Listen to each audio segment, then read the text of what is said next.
अजीज बहनों भाइयों, जय मसीह की।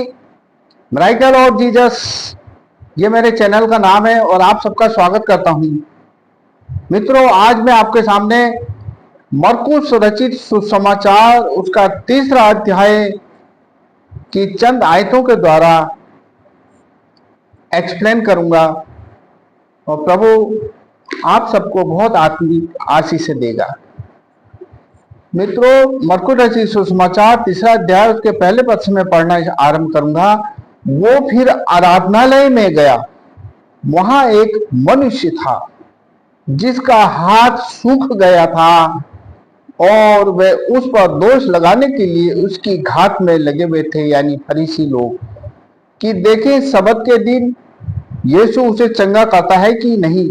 उसने यानी खुदावन यीशु ने सूखे हाथ वाले से कहा, बीच में खड़ा हो जा। और उसने कहा, क्या सबत के दिन भला करना उचित नहीं है? प्राण को बचाना क्या उचित नहीं है? तब जितने फरीसी वहां थे वे सब चुप हो गए और खुदावन यीशु मसीह ने उस मनुष्य से जिसका हाथ सूख गया था उससे कहा आराधनालय में, तू अपना हाथ बढ़ा। और उस सूखे हाथ वाले व्यक्ति ने अपना हाथ बढ़ाया और खुदावन ने उसके हाथ उसने बढ़ाया और हाथ खुदावन ने उसके हाथ को उसी वक्त ठीक कर दिया और उसका सूखा हाथ बिल्कुल सही हो गया और वो चंगा हो गया। तब फरीसी बाहर जाकर उस पर दोष लगाने लगे। मित्रों, आज खुदावन ने हमें इतना अच्छा वचन दिया है कि हमें हमेशा प्रभु के कार्य में बने रहना है।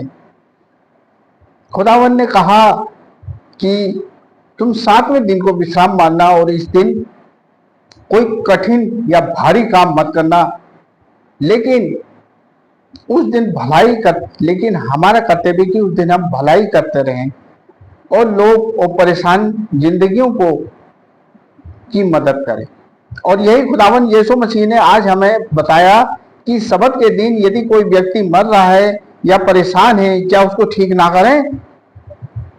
यानी पुरानी व्यवस्था में जो आदेश थे, खुदावन ने एक नई वाचा को जो आरंभ किया है उसमें यह वर्णित है कि सबत के यानी 7वें दिन हमें मनुष्यों की मदद करनी है और लोगों के प्राणों को भी बचाना है और लोगों की हर तरीके से समस्याओं को दूर करना है। ये जबकि उस जमाने में यहूदी फरीसी लोग इस बात से नाराज रहते थे खुदावन यीशु मसीह से कि सबत के दिन कोई भी कार्य न किया जाए।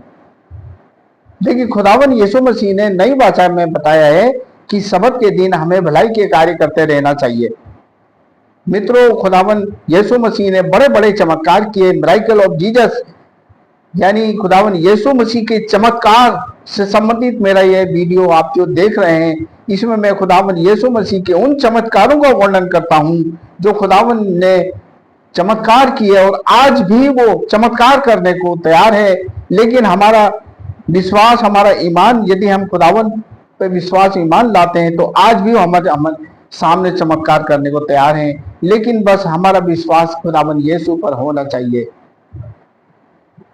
मित्रों, वो व्यक्ति जिसका हाथ सूखा था यानी लकवा मार गया था, समझिएगा कि उसमें कोई हलचल ही नहीं थी उसके हाथ में, लेकिन खुदावन यीशु मसीह ने उसके हाथ को ठीक कर दिया और उस दिन सबत का दिन था। मित्रों, खुदावन यीशु मसीह बड़े बड़े चमत्कार हमारी जिंदगी में करते हैं। आज भी यदि हम प्रभु यीशु पर विश्वास करते हैं तो हमारी सारी बीमारियां तुरंत यीशु के नाम से चली जाती हैं। मित्रों, आज मैं आपको बताना चाहता हूं कि यदि आपको दुष्ट आत्माएं परेशान कर रही हैं तो यीशु के नाम से वो तुरंत चली जाएंगी। मित्रों, मैं जानता हूं कि शैतान उसने अपने दूतों को तमाम दुष्ट आत्माओं में परिवर्तित करके मनुष्यों को सताने के लिए देवताओं का रूप धारण करके इस संसार में मनुष्यों को सता रहे हैं। लेकिन मित्रों, दुष्ट आत्माएं यीशु के नाम से डरती और कांपती और भाग जाती हैं और बीमारियां भी यीशु के नाम से दूर हो जाती है, क्योंकि खुदावन ने कहा, मैं तुम्हारा चंगा करने वाला परमेश्वर हूं। मैं ऐसी कोई बीमारी तुम्हारे अंदर नहीं आने दूंगा जो कि मैंने फिरौन में के साम्राज्य में भेजी थी। खुदावन यीशु मसीह ने 39 कोड़े खाकर 39 टाइप की बीमारियों को दूर करने का पूरा वादा किया है। यदि आज परेशान कोई मुसीबत में है, यदि कोई किसी बीमारी से ग्रसित है, यदि लाइलाज बीमारी बिल्कुल ही नहीं जा रही है, तो यीशु के नाम से वो बीमारी आज दूर होगी। मित्रों, आज मेरा आपसे यही कहना है कि सबत के दिन यानी पवित्र दिन के दिन भलाई के कार्यों में लगे रहें, प्रभु को अपने जीवन से महिमा दें। जब हम अपने चर्च से आते हैं और आराधना से आते हैं, तब हमें उस दिन भलाई के कार्यों में लगे रहना है, एक दूसरे की मदद करनी है, परेशान जिंदगियों को सहारा देना है, और जो बीमार हैं उनके लिए दुआ करनी है, उनके नजदीक जाना है और उनके लिए दुआ करनी है प्रभु से, और ऐसे भलाई के कार्य करने हैं जिससे प्रभु को महिमा मिले।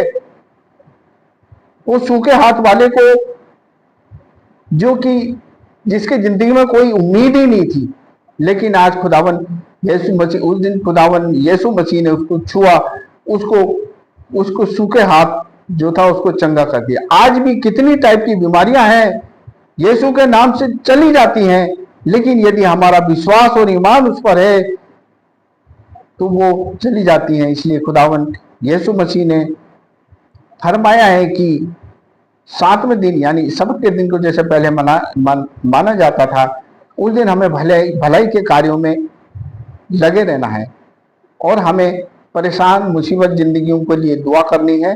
और यदि हमारे परिवार में भी कोई इंसान दुखी, परेशानी, बीमारी से ग्रसित है, तो हम सब मिलकर उसके लिए दुआ करें और प्रभु से प्रार्थना में लगे रहें, तो वो चंगा होगा।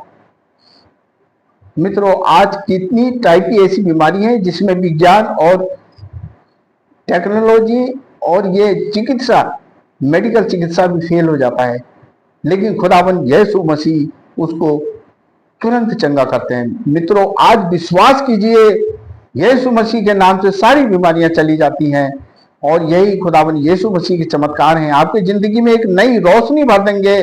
आपका जिंदगी निराश या परेशान है तो यीशु के नाम से सब जाती रहेंगी, और आपकी जिंदगी में एक नया उल्लास होगा। यीशु पर विश्वास करें, और खुदावन यीशु के नाम से सारी बीमारियां, परेशानियां इसी वक्त से चली जाएंगी। मित्रों, मैं आपसे निवेदन करता हूं कि यदि आपके पास कोई प्रार्थना का विषय हो, जैसे यदि कोई बीमार हो या कोई मुसीबत का मारा हो, तो मेरे को तुरंत अपने कमेंट्स में अपना टेलीफोन नंबर लिख दें और अपनी जानकारी लिख दें, तो मैं आपके लिए दुआ करूंगा, प्रार्थना करूंगा। और देखिए, आप प्रभु के चमत्कार एकदम होते हैं, और मेरे इस चैनल का नाम यीशु के चमत्कार हैं।